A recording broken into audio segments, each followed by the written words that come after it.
Good evening. We're live from Lier, the capital of functional medicine in Europe. I was asked by Paul to talk about something I'm very passionate about, and that's about neuroinflammation. And I'm passionate about it because it's so present in daily practice. It happens so often that people come with a chief complaint of neuroinflammation. Of course, they don't call it neuroinflammation. They call it, we'll talk about that later.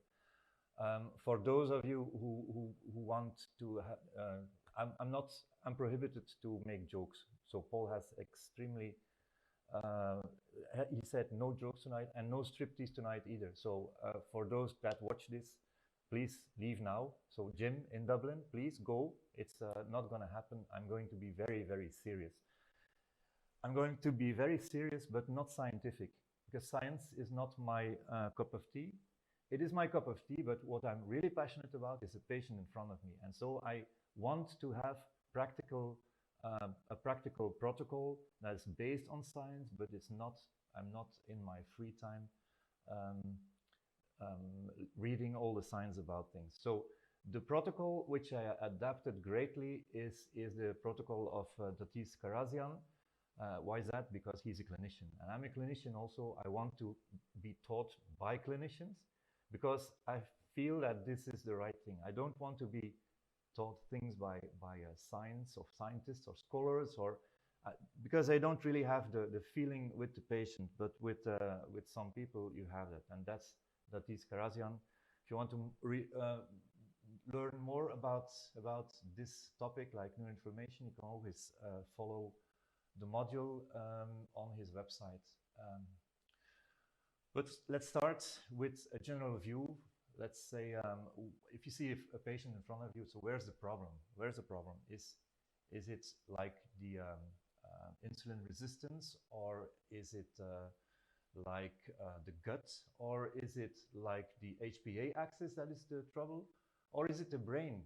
Now, in general, it's everything. So our body has only one way of responding to things, and that's with inflammation. And the inflammation can present itself everywhere in the body, and the brain is one of them. So what we want to determine in a patient is how much is this building burning, on what floor is burning. So where do we have to extinguish the fire to have the most leverage and the most effect of our treatment? Or is the whole apartment on fire? So a lot of people come like this too. So we have to decide what to do. So how much is it burning and where does it burn? And this is, I didn't delete this slide because that's something I usually show to every patient, every new patient that comes into my office. I show this model. It's a metaphor. It's a metaphor for how things work in functional medicine. Do you have to treat everything to make people better? No, you don't. Because in this Tetris game, if you're at the top of it, it's game over. It's an insert coin. And but we don't know in how far they are above the level, above the ceiling of this Tetris game. They can be 3 blocks, 1 block, 5 blocks, 10 blocks, and we don't know how many interventions we have to do in order to get them back into the playing field. Sometimes it's just one intervention. Sometimes it's like eliminate gluten and people feel better and improve, continue to improve. But these are exceptions in daily practice. So I want to start with the end. So it's like Windows. Windows, you go to start to stop. So we stop here to start with the case, which was a nice case. It's not an easy case. It is a case of a 63-year-old woman, Moroccan woman with MS. So she comes and I'm on the first floor. She has a lot of trouble getting up into my office. And once she's there, the communication is very difficult. Dutch is not her language, and French is very, very hard to talk with her. So her daughter is there and she translates everything, just to give you the setting of the whole thing. And we see that in her history, frequent throat infections, heart valve problems, her husband died at the age of when she was 57, but at the age of 53, MS was diagnosed. She also has diabetes type 2, etc. So that's the thing, not too many things to rely upon. If we make the matrix, we see that there's some of them, the symptoms are really at the forefront. Like MS is exactly a very big diagnosis. It's a problem with the immune system. Then you have a lot of bloatedness, sensation of swollen intestines. She has heavy legs due to the MS, diabetes, and she takes a whole lot of medications in order to get rid of the symptoms. You know? So that's a bit the thing. We do some investigations, and we see in the CDSI no yeast, no mold, no parasites. She has no zonulin, EPX negative, SIGA negative, beta defensin is slightly elevated. So we don't get anything out of this CDSI. If we do food sensitivity tests, nothing comes out of it. So what does it mean? That this immune system is not very much deranged at the level of IgG production in her blood. We do some more lab work and we see a macrocytary anemia. We see B12 that's slightly low. We see homocysteine of 6. We see magnesium is on the low side. GGT is 44. And it makes us thinking, why is that? We don't know. Is it because of the insulin resistance and her diabetes? We don't know. We have a phenomenous CRP of 91. HbA1c is reasonable, and FT3 is low. We don't see why. There's no antibodies against the thyroid. There's no Hashimoto's, but you see FT3 is low. So let me go to the, yeah. So what do? We start treatment. We started treatment, and we started treatment for neuroinflammation and for MS. So we start with lifestyle, and we instruct her for her food to eat absolutely gluten-free, dairy-free. We give her the phytonutrient spectrum foods, so she has to eat a rainbow every day. She has to eat every color of the rainbow every day. And we give some things that were lacking in her blood, like a composite of selenium, zinc, iodine, and L-tyrosine. We give her curcuma, B12, HCl, and pepsin, and we give her magnesium. That's all. Basically, that's all. So, is it difficult? It's not so difficult. Why is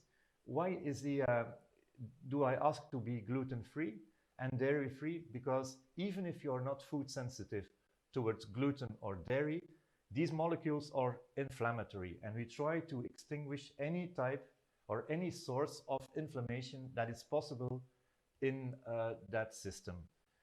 So we see her back, and we see the follow-up after 3-4 months. She has no more anemia. Her CRP has come down to 3.46. HbA1c slightly more. And clinically, she feels very light. She does household work like never before. Just before, she was sitting in her chair doing nothing. Now she climbs the stairs several times a day because I instructed her to do a lot of exercise, and that's the exercise she's doing. Her mood is quite better. She has a lot of courage and a lot of happiness. Her speech is better. Now suddenly she is able to talk to me in French fluently. So the first time that was not even possible. And even that function has ameliorated very much. Her gait is better, and she has on her own tapered Tegretol from 2 to 1/4 per day, and tapered Lyrica because all her pains has come down from, and she brought it down from 150 to 75. And what's most important, she's ready to go on a pilgrimage. So that was the inner motivation of her to really adhere to the instructions we gave. She was an example of following all the instructions. The family was really cooperative, and you can see that at the left side, you can see the MSQ, which we call a medical symptom questionnaire, was at the beginning when I saw her was 98, which is really, really not good. That's a lot of symptoms. And in November 2019, you can see how much, that's 7 months later, she has come down to an MSQ of 34. So why do I present this case? Because the pathology is extremely, serious, but the interventions weren't that high tech, you know. I wasn't able even to do very high tech, and even then you can see that we didn't have to attack every single item in her list of problems to see a tremendous amelioration. So of course, my treatment was influenced by Terry Walls, a wonderful woman who had MS in her. She was convicted to be sitting in a reclining wheelchair, not a normal wheelchair. And I've seen her dancing on stage in Chicago after she did all her own treatment. It was fun. It was not like a prima ballerina, but she danced on stage. Incredible. So let's jump to the subject of tonight.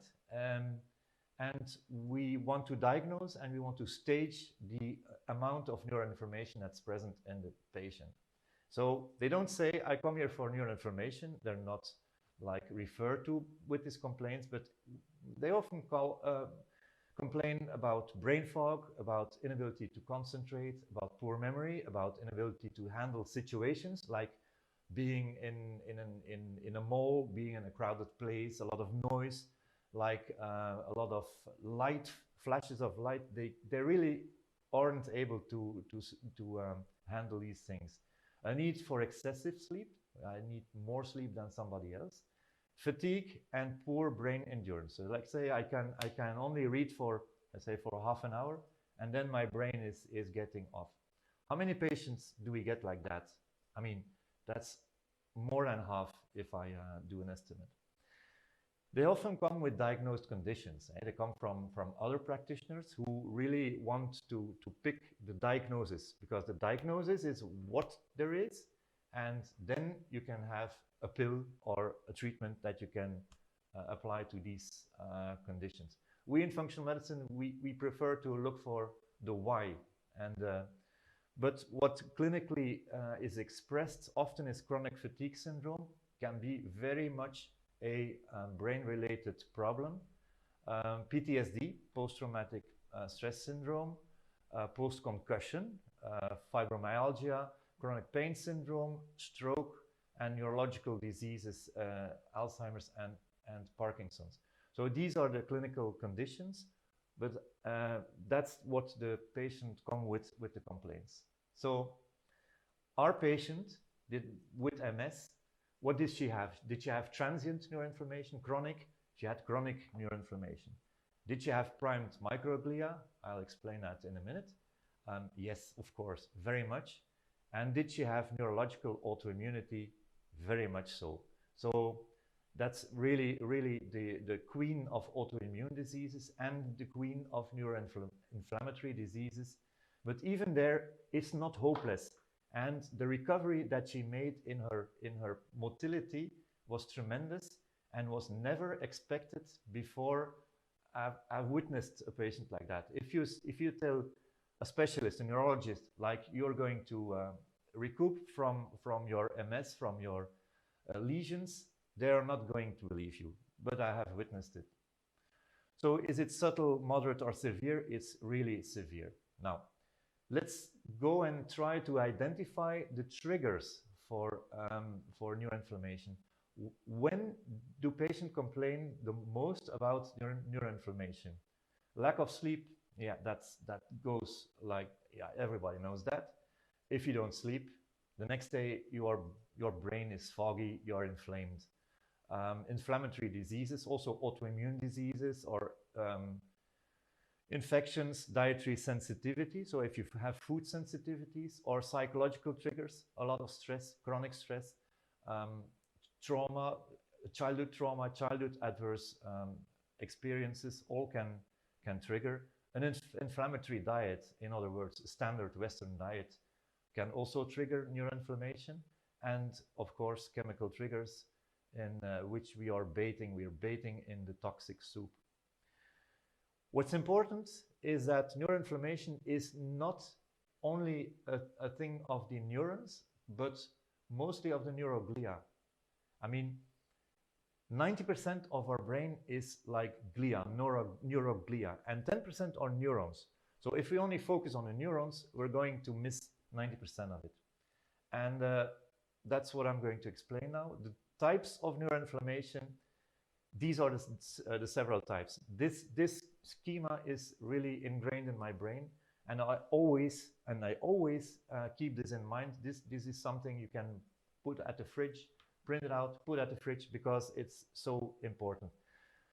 Neuroinflammation can originate from neuroglial priming, from activation of neuroglia, of neurons close to threshold, of a broken blood-brain barrier, or of autoimmunity, like in the case of our patient.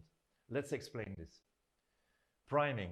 Priming is something that hasn't been known by me for a long time. It's only since 2 years or something that I'm aware of the system of priming, and it's only the 2 last years that there's a lot of literature describing the phenomenon of priming. And because that's so important, it's not the majority of neuroinflammation, but it's so important. They are often missed by practitioners. They are also missed by functional medicine practitioners. And they are the patients that go from practitioner to practitioner and never finding an explanation. They are considered weird, with symptoms that are anatomically not explainable, but even though there is an explanation. And here we have a map of different cells in the brain. We have the neurons, of course. We have the astrocytes. We have the most important microglial cells. These are the macrophages. They run around the whole time.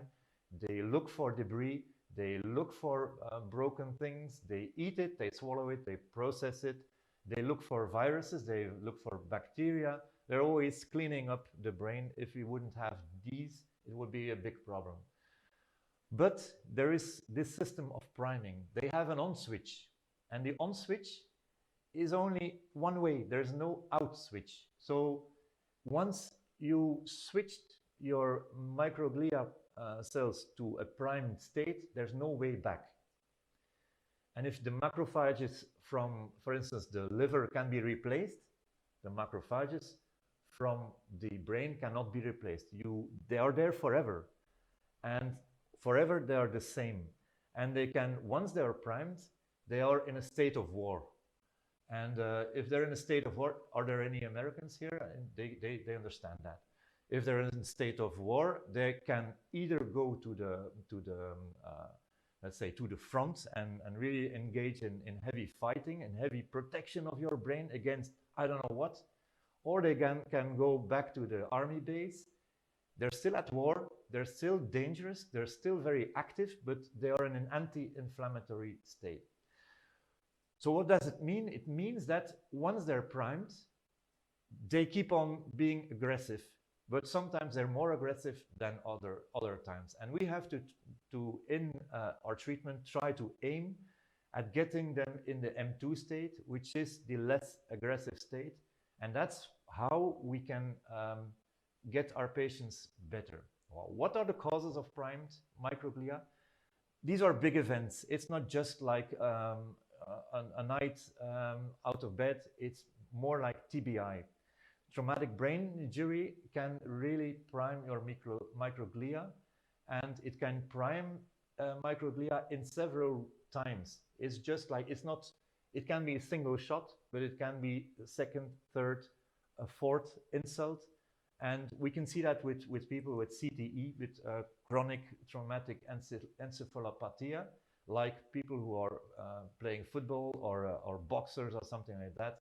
They really develop some neurodegenerative disease. It's terrible.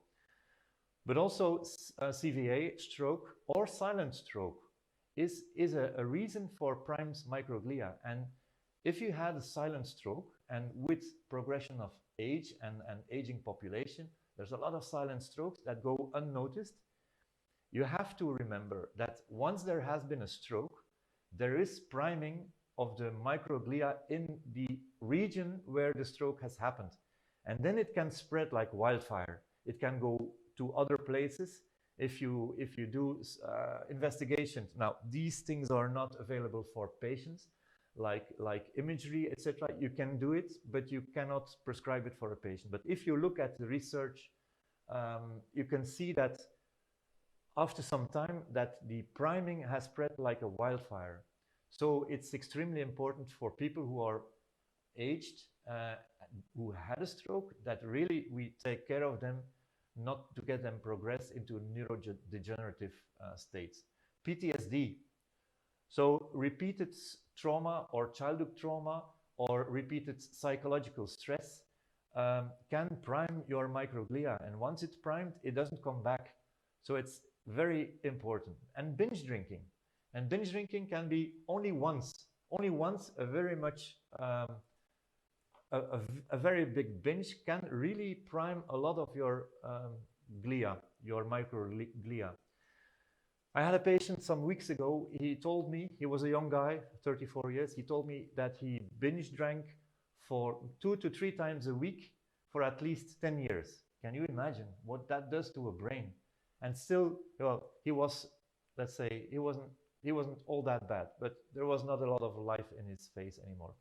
And there's infection. So like infection, viral infection, EBV infection, but also other types of infection. And we talk about, we think about also Lyme infection can enter the brain, can prime your microglia and give you chronic infection for exactly years to come, or maybe forever to come.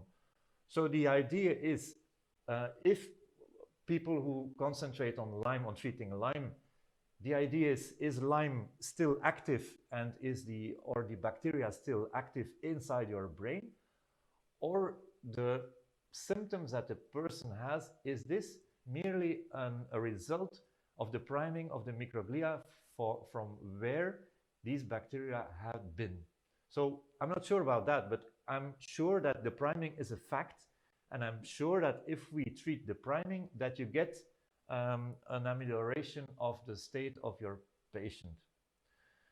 So this is a nice scheme to see that there is, in fact, an anatomical difference between a normal macrophage and a primed macrophage, and you can see them progress in time. And we can compare it with a boiled egg. So once your egg is boiled, there's no way you are going to unboil it. There's no way, it's impossible. So once you have a primed microglia, you have to deal with it. It's a different ball game. You have to, it's completely different. So what is different? People can have extreme reactions to peripheral immune activation. So what does that mean? They drink 1/2 glass of, I don't know, Prosecco, and they feel like a hangover for 2-3 days.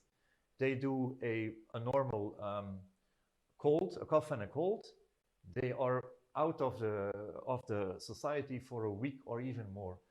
Like stress, sleep deprivation, all kind of things, food sensitivities, all things that can trigger your immune system can, of course, also trigger the microglia, and there, where the microglia is primed, there your neurons will not function anymore until the inflammation has come down. The other conclusion you must make is that you have to manage your clinical prognosis and your expectations. It's going to be an uphill battle. It's not easy. You can treat it. There's going to be fallbacks. Relapse is for sure. But if you can explain that to the person, if you can explain that they have from now on to really manage their lifestyle very seriously, and that they can come out of it, but they will relapse, at least that's not a problem if they can come out of it again. And the problem with these patients, we are a team, and we try to find the triggers, and we try to manage the future relapses. So another image. Here you have resting glia, there is primed, and there it's really activated primed. So once it is primed, it can become activated, and then you see that you have these neuronal dysfunctions, dementia. That's really very much a priming disease. And for the older ones of us, aging comes along with a certain amount of priming, which is terrible to hear, but it's like that. Okay, you see, there's the concept of first hit, second hit. Even traumatic brain injury that has happened 20 years ago can have set up the stage for the second brain trauma. Like you can just a little concussion against a door or something minor can really trigger then a major cascade of inflammation, especially when there's a lack of antioxidants in the brain. At that point, let's say if you have a flu and you have a temperature of 39, etc., and then you hit your head, that's a bad thing. If you hit your head without being inflamed, it's maybe not so dangerous. And when you reactivate your microglia, that means when the microglia is in the relatively resting state at the army base, but still in war, but at the army base, and then it is reactivated by some kind of, let's say, by some kind of immunological response, like stress, like food sensitivity, like whatever, then you get these things that really are bad, like depression. Then you can get a real tough depression. So depression is not a neurotransmitter problem. Depression is in part always some kind of neuroinflammation, but also probably if it's really a tough depression that doesn't go away like with ordinary treatment, it can really be a priming. And we have to keep this in mind. You can also have cognitive decline. You can have dizziness, like say, I drank half a glass of wine, and then I have a tinnitus, or I have a dizziness, and I spin to the right. It's always to the right when I am not good. So very precise neurological, inexplicable patterns can arise from some trigger. They can have change in speech, they can have a change in behavior, or this whole, the whole, let's say the half of the body can have a change in muscle tone, or they start with a tremor, or they have a muscle weakness. And absolutely, sickness behavior is really a very big symptom of glial priming. Sickness behavior, you withdraw, you don't come out of it, you don't want to mingle with people anymore. It's like with a minor trigger. That's pathognomonic. You know what I mean. So one of the questions I often ask is, do you drink alcohol? And if they have priming, they probably are going to say, no, I don't drink. And then why don't you drink? Because I'm not feeling good with it. And if you drank with, let's say, Christmas 2019, I mean, was this a problem? Yes, I wasn't feeling good. I was having a hangover for days at an end.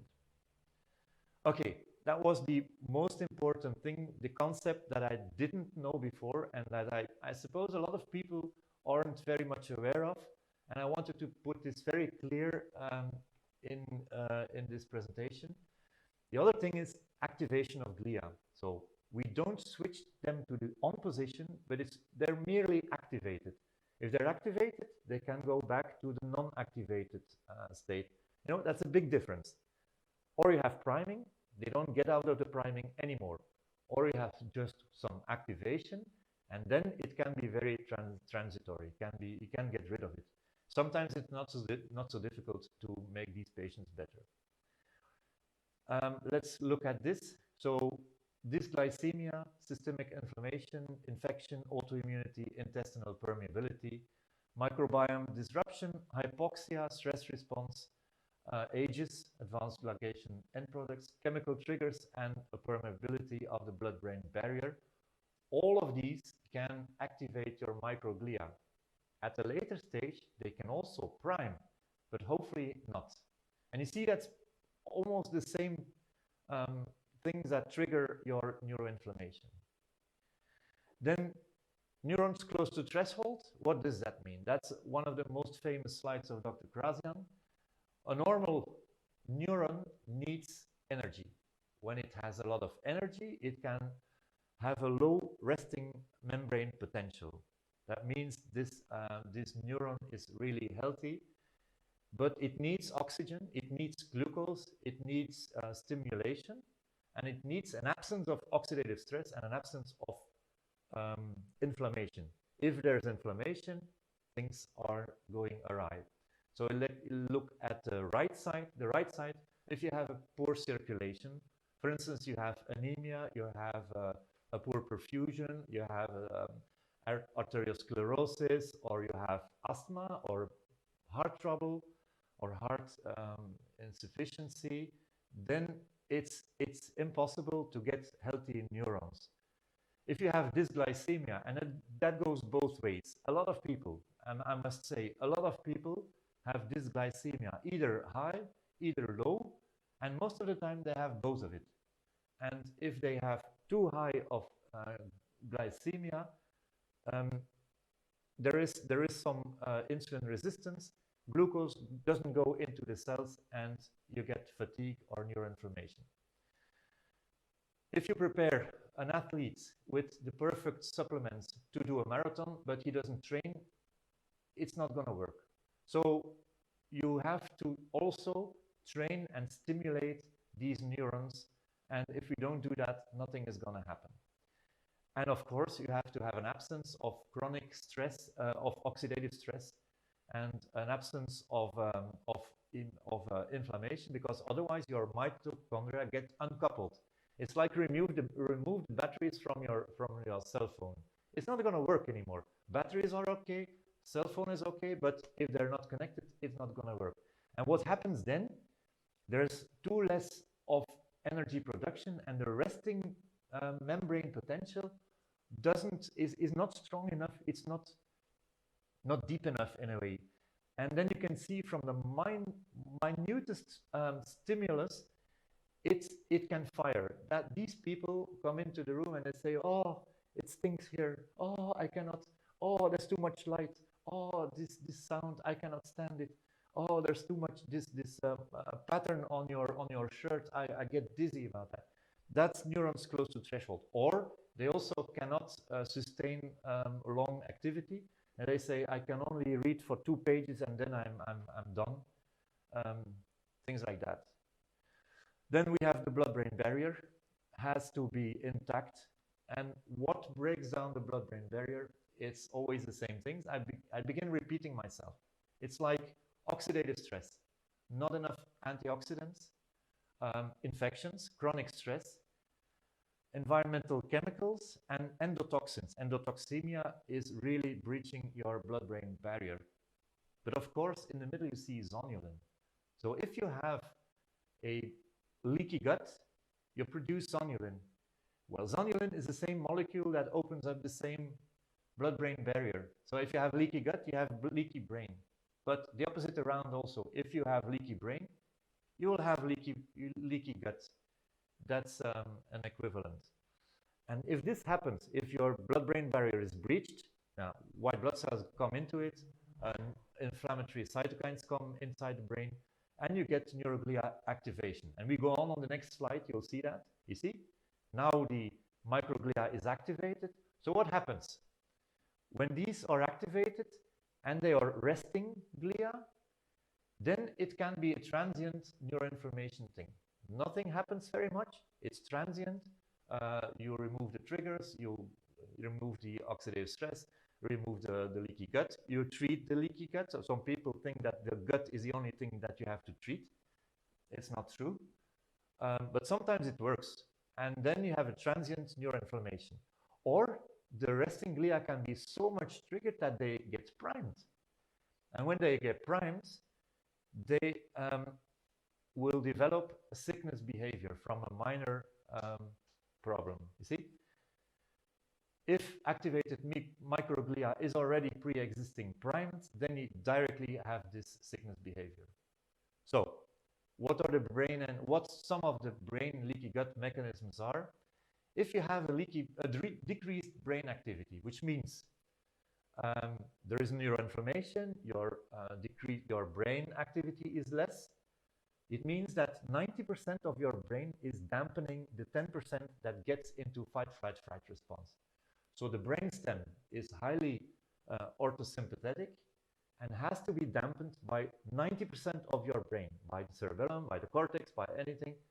And if there's some neuroinflammation, then you will have a problem at that with the dampening. The orthosympathetic system will get more activated, and you have a decreased vagal activity. What's the effect of that? If the vagal nerve is not so active, then you have a decreased enteric nervous system activity. If you have a decreased ENS, then there's no intestinal blood flow. There's an altered intestinal autonomics, and you get leaky gut, increased permeability, intestinal inflammation, and then you get the things like, for instance, dysbiosis, like candida overgrowth, like SIBO, like things we like to treat in functional medicine. Now we know it is a leaky gut. Now we are going to give the glutathione or the glutamine or the whatever. And what happens? Nothing happens, because actually the cause is more like from the brain than from the gut. And you can see that an intestinal inflammation is going to trigger a decreased brain activity. And this is going to be a vicious cycle that's very hard to break. And it's not only at the gut that you're going to break the cycle. Okay, that was the theory. Now let's go into the protocol. What are we going to do with the person that comes with these kind of things? So it's a very leveled approach. There's step 1 and there's step 2. Now, we don't go to step 2 unless we fulfill step 1. And that's something that it's hard to accept. I have worked for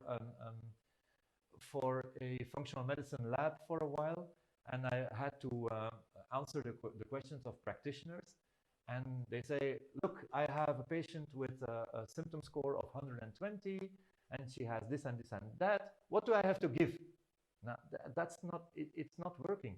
That's not the way to proceed. It's not like standard of care medicine with natural products. You have to go to step 1, and then you can go to step 2. If you omit the step 1, the step 2 is not going to work. So it's a waste of energy. It's a waste of investment into expensive supplements, because if you don't do the first thing, it's not going to work. All right, what is step 1? And this is one of the slides I print out for my patients, because I want them to be really, really aware of everything that is there on this slide. And it is a balance. You can see at the bottom of the slide, it's a balance between neuroplastic and neuroplastic, which means either you can build or rebuild your brain, or either you continue to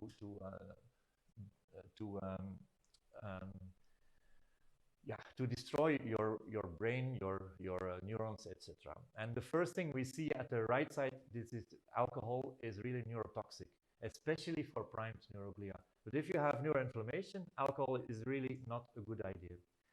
And then we look at the 4 other pillars, and all 4 of the pillars have to be fulfilled. There's no way you can do without one of them. And we start with exercise. Actually, we should start with sleep, but this diagram is now made differently. So bear with me, and first we're going to the exercise. And what is the effect of moderate or light intensity exercise? Let's say you go jogging for 20 minutes. Well, you have a lot of effect.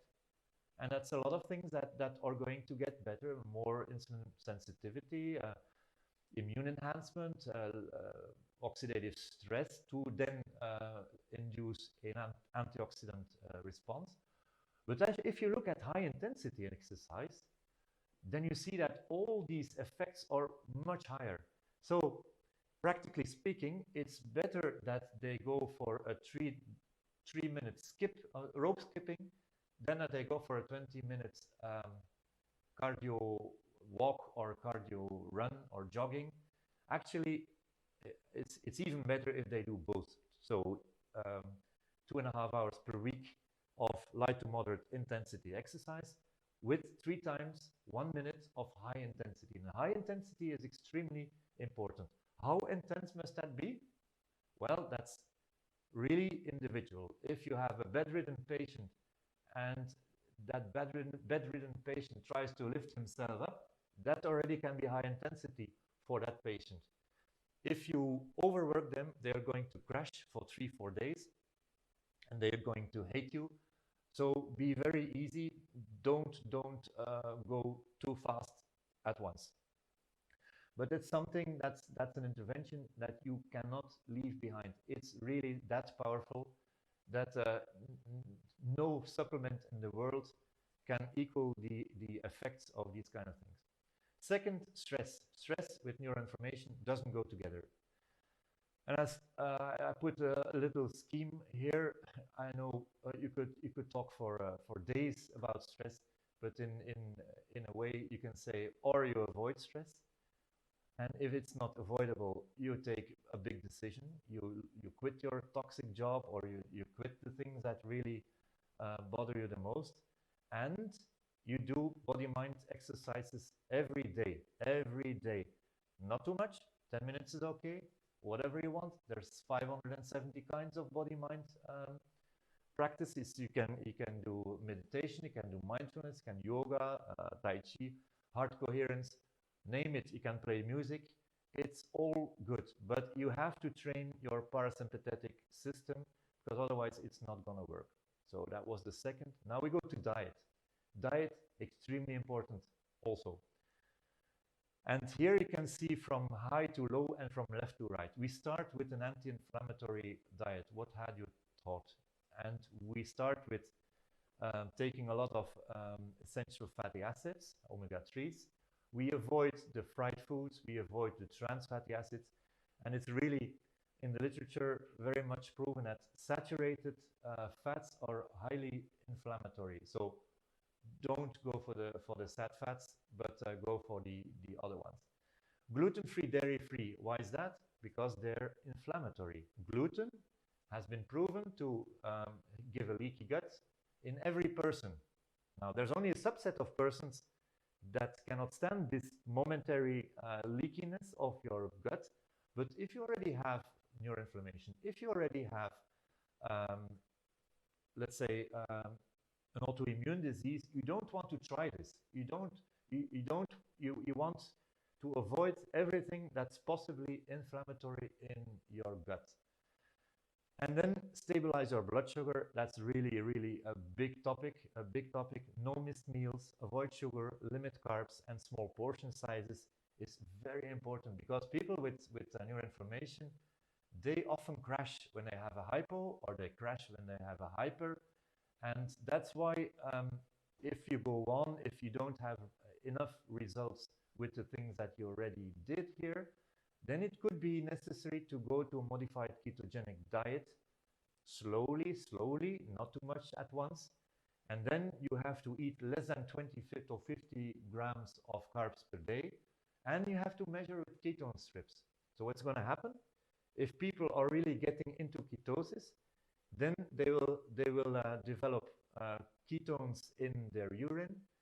And after 6 weeks, they're going to be keto adapted. So at that time, the keto strips are getting negative. They're not going to be any ketones spilled in the urine anymore. And that's the moment when they are not addicted to carbs anymore, and when they can go to intermittent fasting, which is in itself very anti-inflammatory. So sometimes you go to the extremes, and it depends on the priming. It depends on the degree. It depends on whatever. You can see if they're not responding to the first column, then you go to the next columns. And then here, grain and lectin free. Grain and lectin free is more for autoimmunity. So if you have cerebellar ataxia, if you have MS, if you have whatever autoimmunity, it's wise to avoid lectins like nightshades and legumes, peas and lentils and chickpeas, things like that. It's not for every autoimmunity that it's necessary, but if you have autoimmunity at your brain, you don't want to try this. Once your neuron is gone, it's gone. It's not going to come back. There are some studies that suggest that some neurons come back, but it's not. Don't rely on it. Once your brain is gone, it's gone. So what else is very, very important, and not only to give a stabilized blood sugar, but that's the ketones. The ketones, or the short-chain fatty acids, or call it what you want, and they are produced by good gut flora when they get good amounts of fiber. And really, this is the thing that is lacking in most of the people in the Western world. They don't, it's not like omega-3s, or it's not like magnesium or zinc or whatever. It's the fiber that's lacking.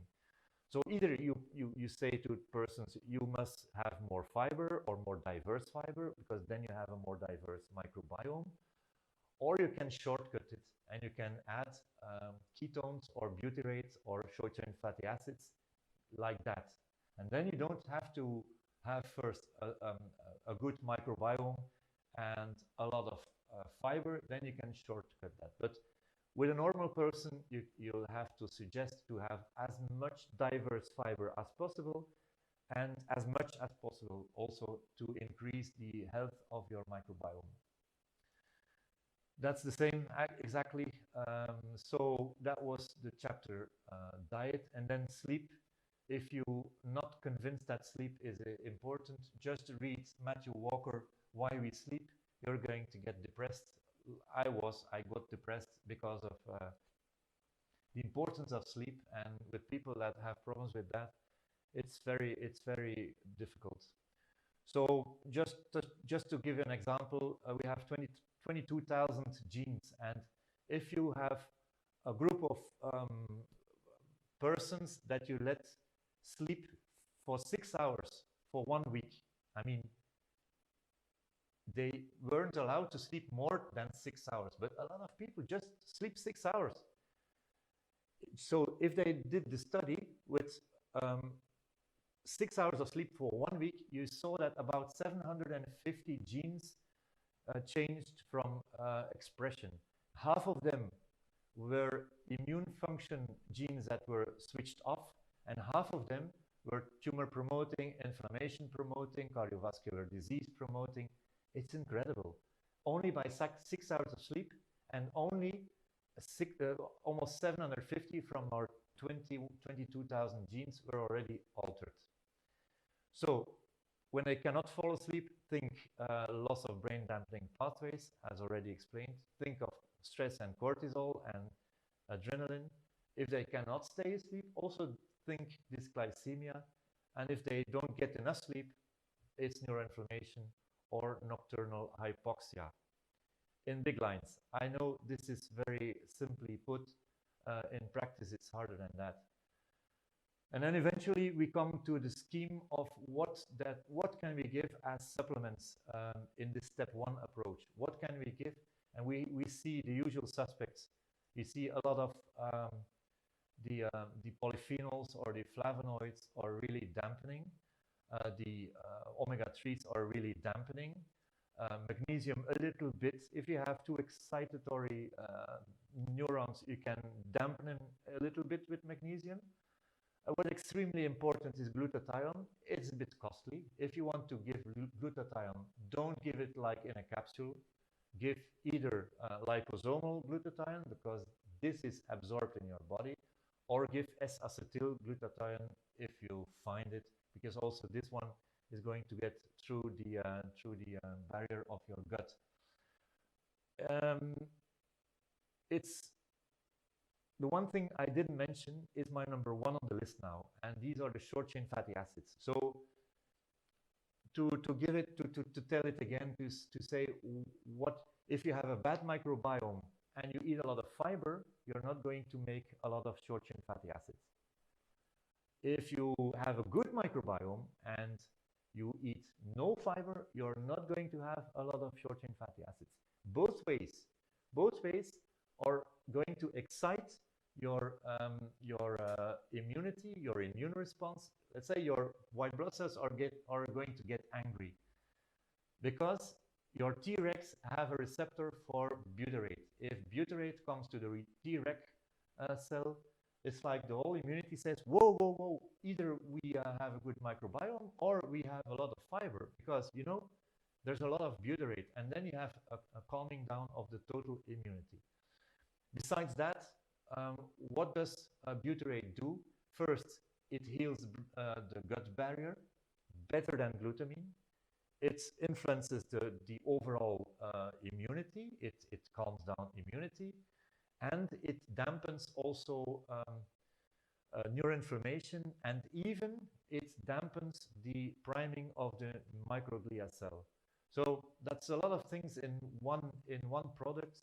So this has become my number one now. Number one, maybe with curcuma, resveratrol, or with glutathione.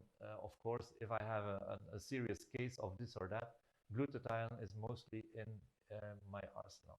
So that was step one, easy. Most of the people with transient neuroinflammation are going to get better. And then we have to go to step two. And this is the hard work. This is where some practitioners get lost. You know, there's practitioners who focus on the hormones. There's practitioners who focus on the thyroid. There's practitioners who focus on chronic infections. There's practitioners who focus on Lyme. There's practitioners who focus on, I don't know, bowel treatment or bowel flushing, or people who give, everything is heavy metals. Everything is heavy metals. Everything is like, everybody has to be chelated. I don't think it's a good idea. I think you have to remain the overview of it and look for where is the big imbalance. If it's a hormone imbalance, go and treat that. If it's a blood-brain barrier problem, go and treat it. But don't subject everyone to a IV treatment, or don't subject anyone to the thing that you like or the thing that helped you or your partner in the past. So a little, yeah, I had to get rid of it. Now it's better. I feel better now. Thank you. So the lucky thing is, if you want to treat blood-brain barrier permeability, then practically all the same things that we use for neuroinflammation of microglia activation come back. And that's really reconforting. We don't have to treat everything differently. So exercise and sleep is very important. Of course, pollutants and xenobiotics have to be eliminated. Of course, obesity and insulin resistance, etc., and diabetes type 2 have to be addressed, because they're a big source of inflammation. And especially here with blood-brain permeability, you can see that electromagnetic waves or frequencies can influence these people.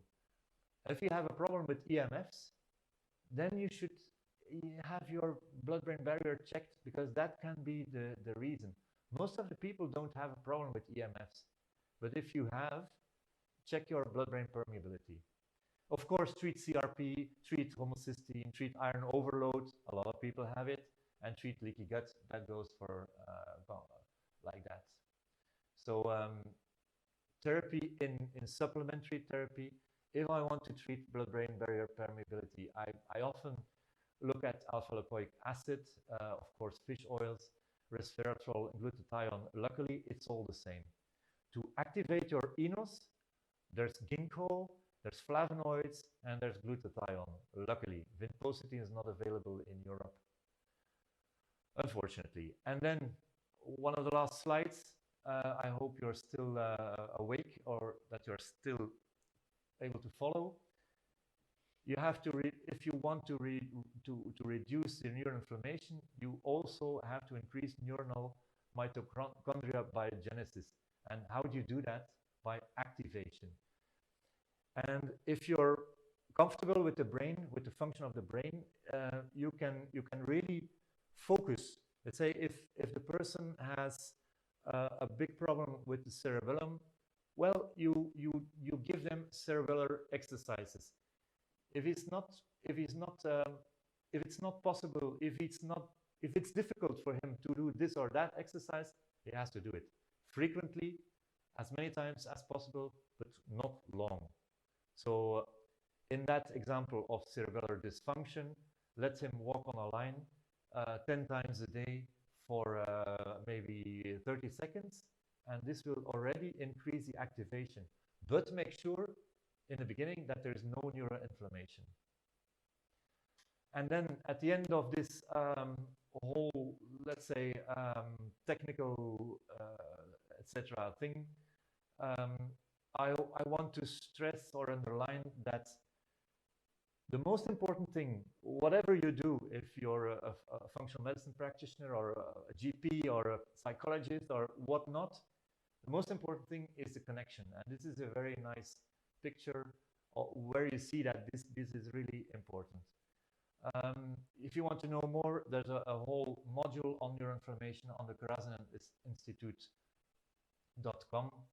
And I want to end this speech with this slide. It's my son at the saxophone, and I wish you a happy and a healthy you. Thank you very much.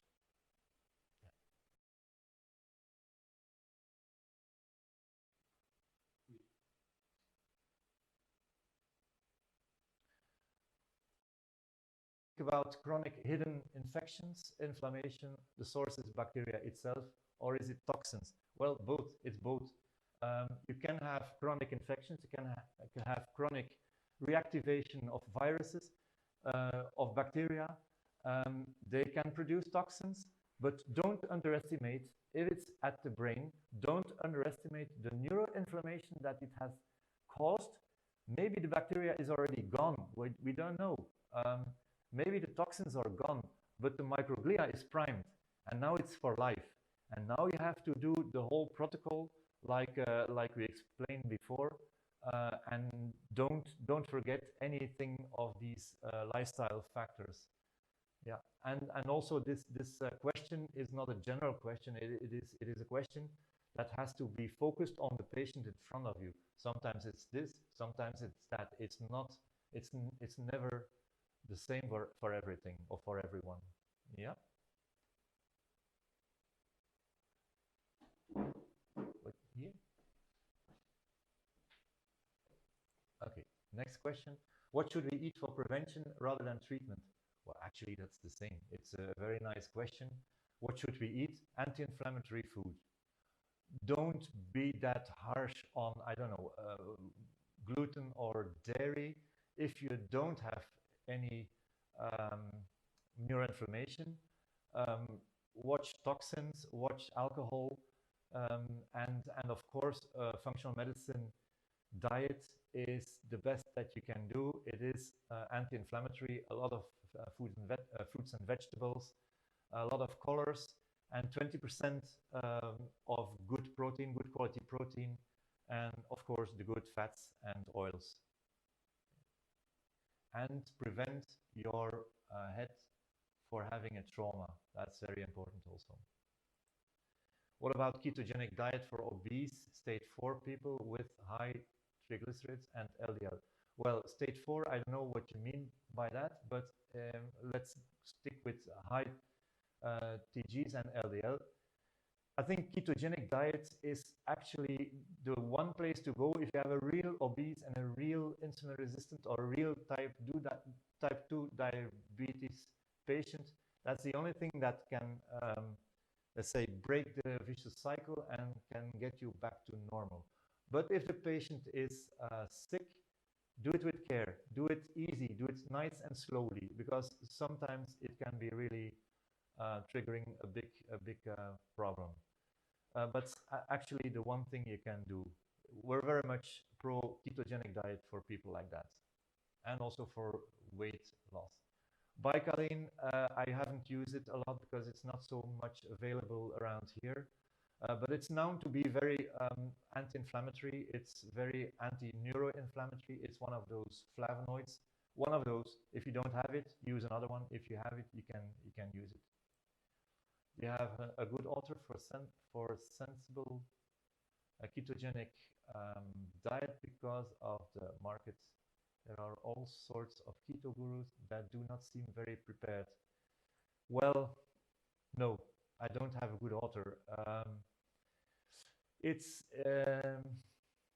I think you have to delegate this to a dietitian that is that knows it very good. I'm not very good at guiding people into ketosis. I can decide for them to say ketosis would be a good idea for you, but then I refer to a dietitian because they always do that better and they have more time. and more abilities. Please a link about the Karazian Institute. Well, it's Karazian Institute. Maybe we can send the link afterwards. karazianinstitute.com. But watch it. It's dangerous. It's $600 for one seminar, so it's really tax deductible. It's really, it's not without range, but it's highly addictive. So if you had one seminar, you will be wanting to have the other seminars also, and they're also very interesting. How do you know that microglia are primed? What test? There's no test. We cannot test it. It's like more a clinical diagnosis. You really have to feel that things are really wrong, that people come with strange symptoms. You cannot explain it. It is really, and it is triggered by some kind of immunological trigger. So, for instance, they eat some gluten. They're gluten sensitive. They eat gluten, but they have a massive reaction, and they feel like I cannot move my leg anymore, or they get really depressed and they get into bed for a long time, or they do a simple flu and they're really much too long sick in comparison with other people. But actually, a real test is not there, and it's also a spectrum. It's not like either you have it or you haven't it. The cells in particular have it or not, but the amount of cells that have it, that's different. And are you familiar with the treatments of Anthony Williams? What's your comments? Well, I haven't studied it very in detail, but people who come in the clinic and tell me what they do, I can agree mostly with is stated. I don't know if the reasons which are cited are really that correct, but if you have to drink, say, celery juice every morning, I mean, it's very good for your health. There's a lot of apigenin inside of it, and it is really it's dampening all kinds of inflammation. But all other things that Anthony Williams is saying, a lot of it is really in line with what functional medicine is.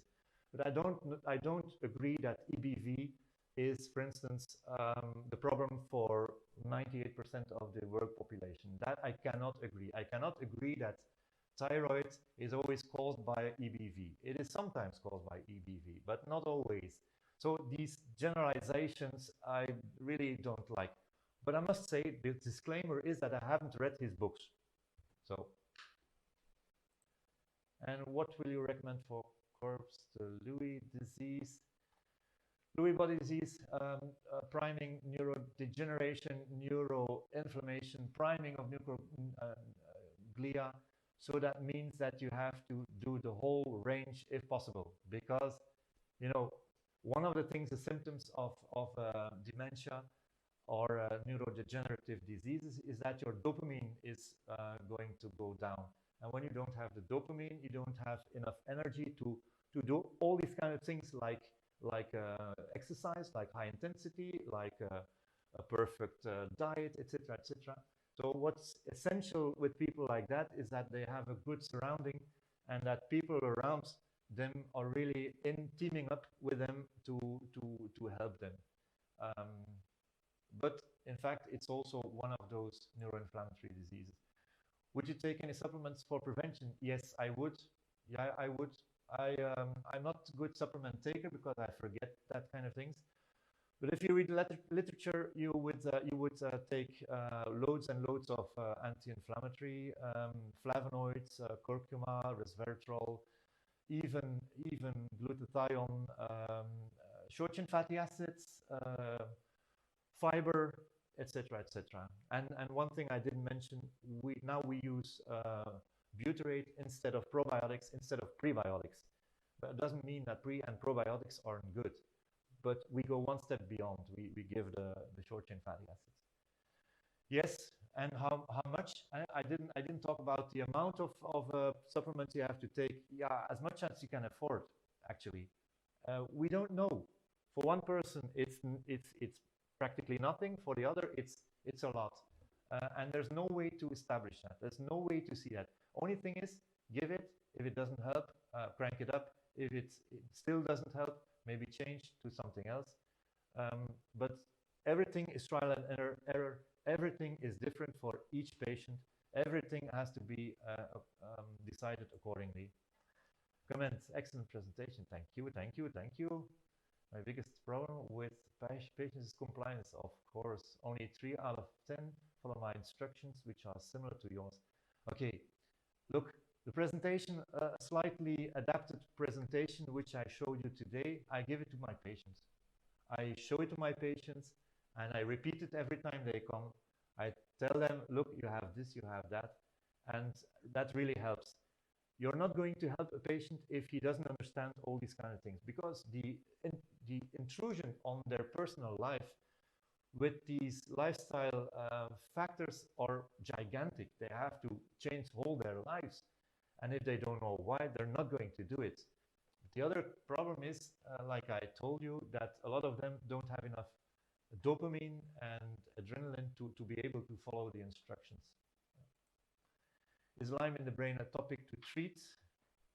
I don't know. I don't understand the question. Do we have to treat Lyme in the brain? Of course. Do we have to treat the topic? Yes, maybe. But I'm not a specialist of Lyme, and especially not in the brain. So because if I treat Lyme, I try to really improve immunity, and I try to decrease all kinds of oxidative stress and all kinds of inflammatory processes. And that goes everywhere. That goes from the HPA axis to the gut, to the hormones, to the detoxification, to anything that presents itself. And if you do that, you can see a progress in the situation of your patient. I don't jump myself on the Lyme in itself. It's not like I think we have to destroy the Lyme, and if it's not destroyed with this antibiotic, then we give that antibiotics. I'm not doing these kinds of, let's say, of therapy. Besides, a lot of these antibiotics work anti-inflammatory. Did you notice? If you give doxycycline, it will give an initial improvement, and then after a while it will go down. And after a while, after a few months, then you can decide, well, your Lyme is now resistant to doxycycline. Let's now change to another antibiotic. And this one is in itself also anti-inflammatory, and you get a new improvement for some time. So that's tricky. That's tricky. I try to treat all the rest of the functional medicine matrix.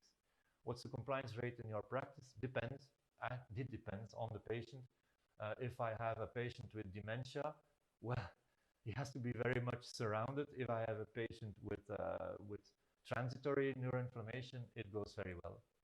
Is there anything that can be done for Huntington's patients or patients who have the gene but are not affected yet? Well, that's I don't have any expertise with Huntington's patients, but I have expertise with other, let's say, genetic diseases, where if you lower the inflammation of the patient, then even then you see some slight amelioration or improvement of what the patient feels, and sometimes it's very striking. So I never give up. It's not because it's a Huntington patient that I don't try, but of course we are limited in our capabilities here. And that was the last question. Thank